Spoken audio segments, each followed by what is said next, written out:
que hacer un sondeo cuidadoso con las enfermeras que han tenido ese paciente en la última semana. ¿Por qué lo digo así? Porque pasa con frecuencia que la enfermera tuvo mucho que hacer, o es de esas unidades de cuidado intensivo donde una enfermera tiene 6 pacientes, y si uno se le agrava, tiene que dejar de aspirar a los otros. Entonces, los otros van a tener un aumento en las secreciones, porque no los está aspirando nadie. Entonces, eso hay que ver si ese aumento en las secreciones obedece a asuntos técnicos o si es un aumento persistente de las secreciones que lleva varios días de evolución. Y valorar la secuencia radiológica de los pacientes. Cuando son pacientes que vienen de la comunidad, probablemente uno no tiene una radiografía anterior. Y si son pacientes como el que ustedes acabaron de ver, que tiene una falla terrible, porque la primera radiografía nadie la encuentra, hay que revolotear como sea al hospital para que la radiografía aparezca, porque ustedes tienen que comparar la primera radiografía con la segunda para poder saber si hay infiltrados nuevos. Ok, entonces en la unidad de cuidados intensivos lo que hicieron fue aumentar la FIO2 del paciente, realizarle nuevos laboratorios. Ustedes ven ahí que la PCR subió de 2,4 a 19, no tiene mucha leucocitosis y la pasan a ventilación no invasiva y deciden iniciarle piperacillina tazobactam. Pero resulta que lleva 3 días con piperacillina tazobactam y la paciente nada que mejora. Entonces, ¿piensan ustedes que puede existir otro evento, otra enfermedad, otro diagnóstico que no sea neumonía y que haya llevado a esta paciente ahora a estar en la unidad de cuidados intensivos?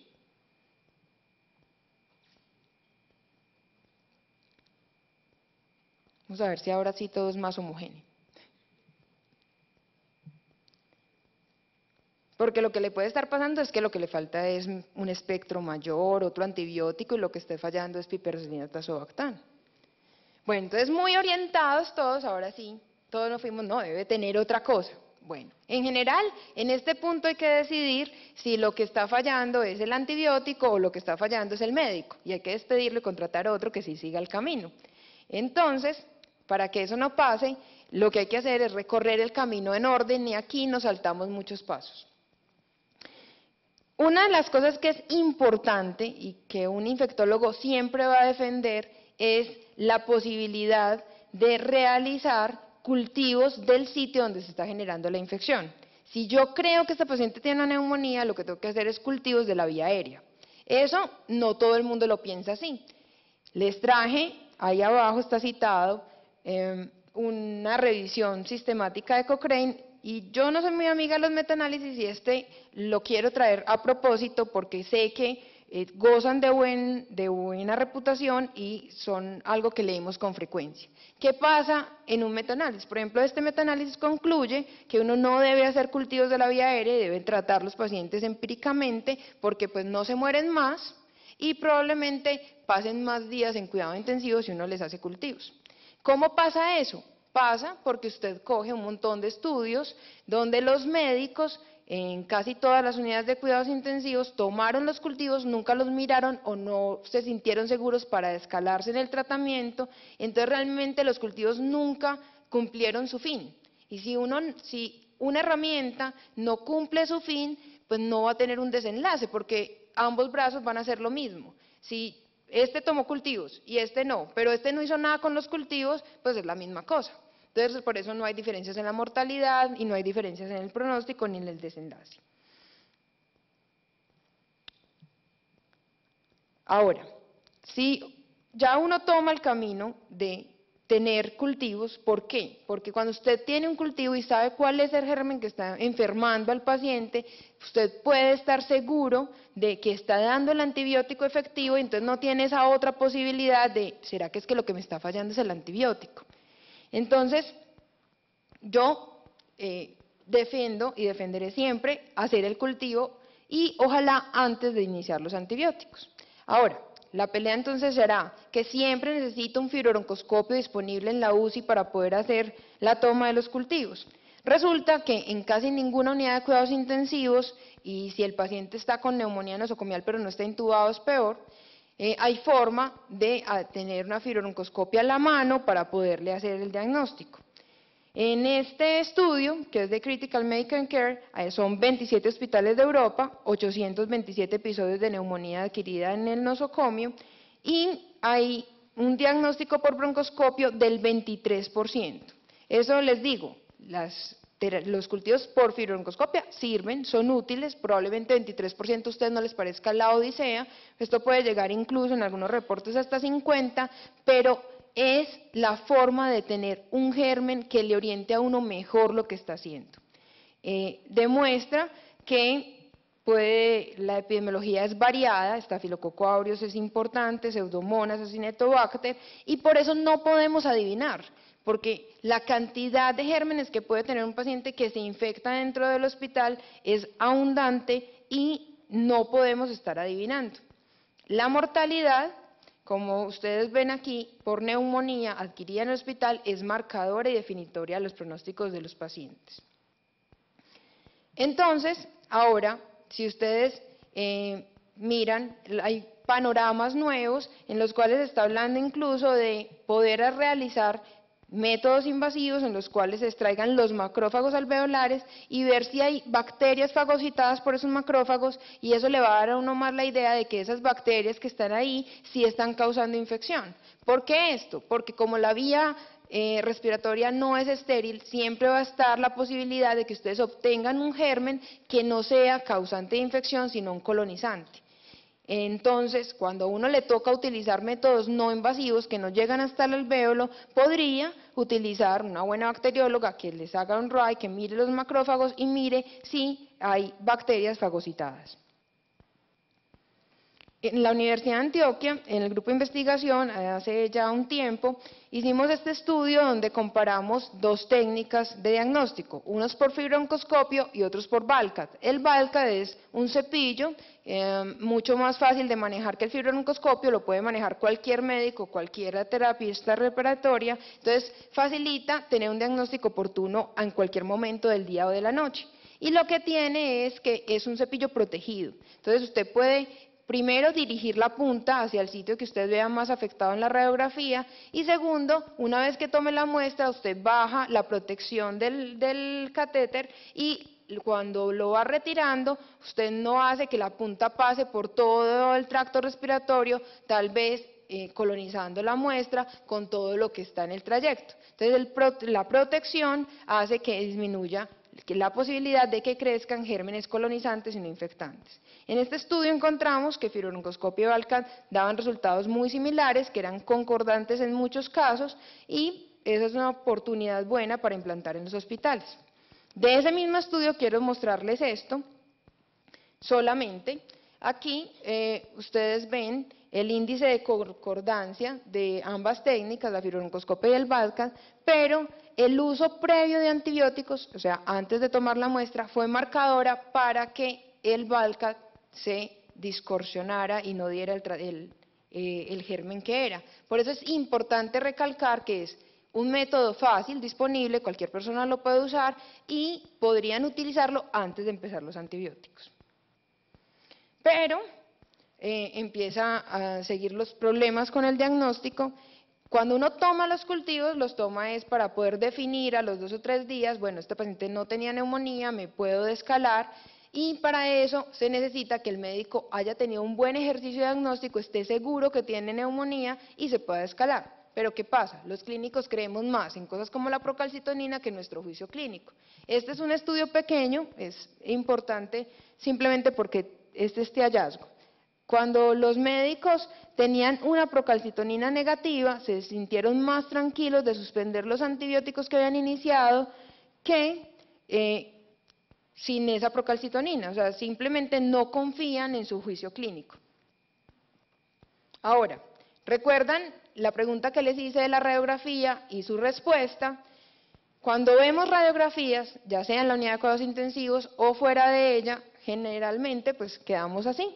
Esta es la diosa de la Shakira en Huila, este es el Valle de San Agustín y representa a un cuidador y sus ojos volados significan pues como el efecto del yagé. Y generalmente esos son los ojos que ponemos todos cuando vemos una radiografía, quedamos así anonadados, no sabemos qué hay ahí. Para poder hacer diagnóstico de neumonía hay que aprender a leer radiografías, entonces hay que enfrentarse a eso y no solamente leer la lectura del radiólogo, sino coger la radiografía, analizarla, mientras más radiografías lean, más expertos se van a volver. Tienen que definir cosas que no son fáciles, como si las opacidades son nuevas, y para esto necesitan comparar con la radiografía anterior, y en las siguientes radiografías, porque lo que ustedes van a hacer es, si tienen sospecha de neumonía, empezar los antibióticos, y en la siguiente, con la evolución a las 48 horas, tienen que decidir quitarlos. Entonces, tienen que mirar si los infiltrados con lo que hicieron desaparecieron. Eso no es una neumonía, y pueden quitar los antibióticos, pero ustedes tienen que saber comparar las radiografías. Hicimos otro estudio en el grupo de investigación, mirando esos en pacientes que tienen neumonía adquirida en la comunidad, y pusimos a dos radiólogos, a una radióloga experta en tórax y a un neumólogo a que miraran 300 radiografías. Y ellos lo que tenían que mirar era estos ítems que ustedes ven aquí. Bueno, doctor, ¿hay infiltrados alveolares o no? ¿Hay infiltrados intersticiales o no? ¿La neumonía es unilobar, es multilobar? ¿Hay o no derrame pleural? El resultado de esto lo medimos por porcentaje de acuerdo y por capa. Pues para los que no estén muy familiarizados con esto, el capa puede ir desde -1 hasta +1, y cuando es -1, los médicos nunca se pusieron de acuerdo en nada, y van a ver, por ejemplo, este de -0.13, que es si había o no broncograma. Eso es algo que incluso a un radiólogo experto y a un neumólogo experto no se ponen de acuerdo. O sea, leer radiografías es difícil. En lo que sí están muy de acuerdo es en si hay derrame pleural o no. O sea, solamente las cosas macro muy grandes, todo el mundo las puede leer igual. Si no, se necesita mucho ejercicio y mirar muchas veces la radiografía, y que la radiografía sea de buena calidad para poder hacer una buena interpretación. Ahora les volvimos a entregar a todos las mismas 300 placas y las comparamos con lo que habían dicho en la primera lectura, y ni siquiera con ellos se pusieron de acuerdo. Entonces, lo que habían dicho en la primera se contradecía con lo que decían en la segunda revisión. O sea que esto no es un ejercicio fácil, lo tienen que hacer diariamente para poderse ir acostumbrando. Bueno, en las unidades de cuidado intensivo se desarrolló, o se usa en algunas de ellas, un compendio de herramientas que se suman y dan la probabilidad de si el paciente tiene riesgo de estar sufriendo una neumonía adquirida en el ventilador. Eso se llama el CEPIS. ¿El CEPIS es útil o no es útil?